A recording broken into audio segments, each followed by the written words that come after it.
Bienvenue à notre post-it. Aujourd'hui, on va voir qu'est-ce que la Bible dit par rapport au respect qu'on devrait avoir envers les animaux. Ça, c'est un sujet qui t'intéresse ou que tu penses qui est absent de la Bible. Viens avec moi faire cette étude. On va lire un texte qui se trouve en Genèse, chapitre 2, et les versets 19 et 20. Il nous dit comme ça le texte.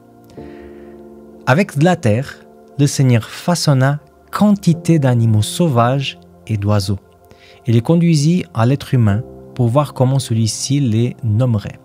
Chacun de ces animaux devait porter le nom que l'être humain lui donnerait. Celle-ci donna donc un nom aux animaux domestiques, aux animaux sauvages et aux oiseaux.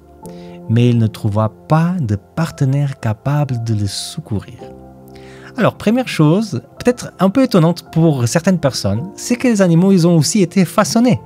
Alors, c'est vrai que quand on voit tous les événements de la création avant la création des animaux, Dieu parle et les choses apparaissent. Le Seigneur est en train de créer par la parole.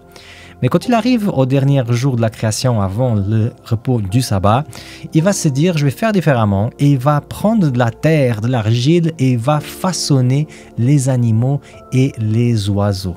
C'est pas anodin aussi que plus tard, Salomon, dans le livre d'Ecclésiaste, va dire que les animaux, ils ont le même souffle de vie que nous.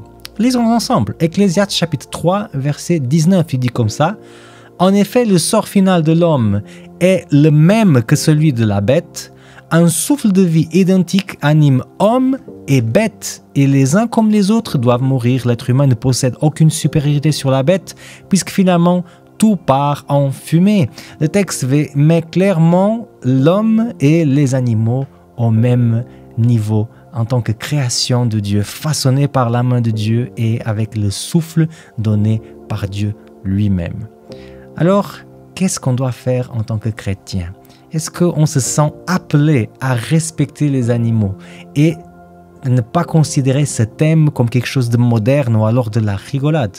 En tout cas, je pense que le texte nous donne des choses bien intéressantes. Mais il y a une deuxième chose que j'aimerais encore aborder aussi. C'est le fait que Adam, à la fin de tous ces moments qu'il est en train de donner les noms aux animaux, il s'aperçoit qu'il est tout seul. Et ma question pour toi, c'est pourquoi Dieu a créé tous les animaux en paire et voilà, il va créer Adam tout seul et après il va créer Ève. En fait, parce que le Seigneur est toujours dans l'enseignement. Et des fois, l'absence de quelque chose, c'est quelque chose que le Seigneur essaye de m'enseigner avant de me la donner. Qu'est-ce que le Seigneur essaye de t'enseigner aujourd'hui avec ce post-it ou avec peut-être quelque chose d'autre? Moi, je m'appelle Semekounia et c'était le post-it d'aujourd'hui.